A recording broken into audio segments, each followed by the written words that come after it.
In this video, I'm going to talk about solving equations with the variable exponents. It's going to be the first of a series of 3 videos, as you might guess by looking at here, because I sort of take 3 approaches to solving equations where there's a variable in the exponent. And these are some ideas that we employ around this that are important, and I'll make a video for each of them. Those methods are kind of the feel-it method, and then the change of base and one-to-one principle, and then using logs. Okay? So the one thing I want you to see with regard to the feel-it method, though, is that that's kind of a nickname for it. It's not a formal name.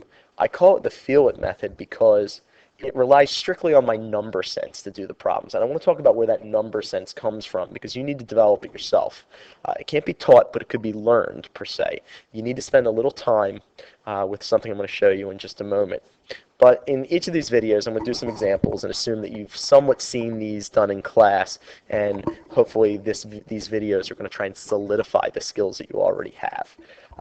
So let's get started on looking at some examples here.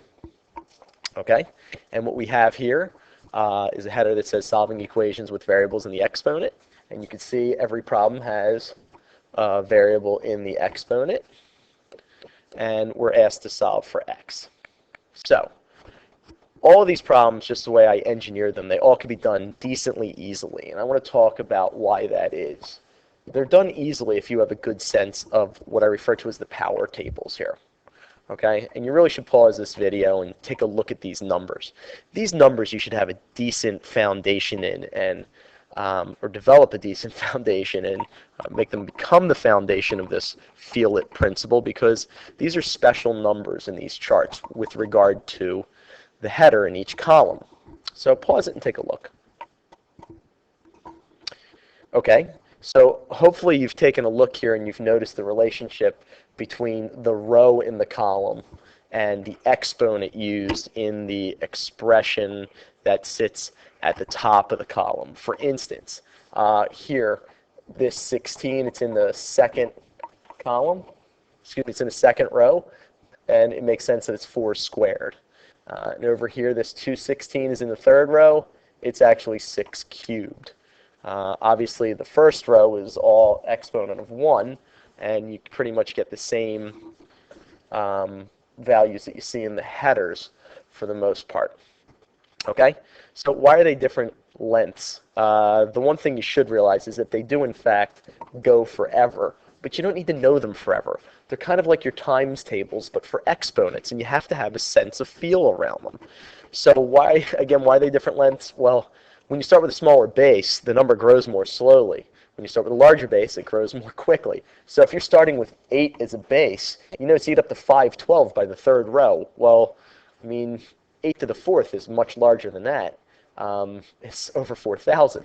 So you just have to have some sense of these numbers. The smaller the base, the more of them you can know. That's why obviously 2, knowing it down to 512 for people that are fans of binary is not too hard. So you're going to put that to work. Now I'll refer to this chart as I do these problems a little bit, but to tell you the truth, I see this chart in my head when I do them. So let's take a look. In the first problem it says 5 to the x equals 125. Well, I just have it jump out at me that the answer is x equals 3. And it's great for you to see that the answer is x equals 3. And why is that? Because when I hear 125 and see a base of 5, I see a relationship. And I see that it's in the third row of the power table, so the exponent's going to be 3. And that's pretty straightforward. So now as we move to problem number 2, where it says 2/3 to the x equals 16/81, you might be confused for a second and say, well, none of the things in this chart have fraction bases. Well, that's true. But if you notice here, 2/3, if I thought of them separately just for a moment, okay, and realize, oh yeah, let's look at 2 to the x and 3 to the x, I might notice something pretty interesting, especially when looking for 16 and 81. And that's the fact that 16 and 81 are both in the same row. They're in the 4th row for 2 to the x and 3 to the x respectively. So what jumps out at me here is that the exponent I should be using to get from 2 to 16 is 4, and to get from 3 to 81 is 4, so x equals 4. Okay? um, in number 3, where it says 7 to the x equals 149th. Well, if you notice, I do have this 7 table here, the 7 to the x table, but there's no fractions in it. But I do notice there's a 49 in it. So I sit there and think, well, if 7 squared equals 49, all I need to use is some knowledge of the negative exponent, creating the reciprocal of the base, and realize that I could say that 7 to the negative 2 is going to give me the reciprocal of 49. So this is great. It should jump out at you that x equals negative 2. Okay? So in number 4, where it says 1/9 to the x, you could sit there and say, you know what?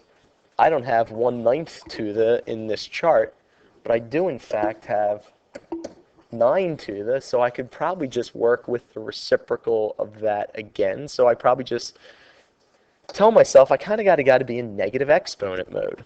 So how am I going to go from 9 to 2 with an exponent?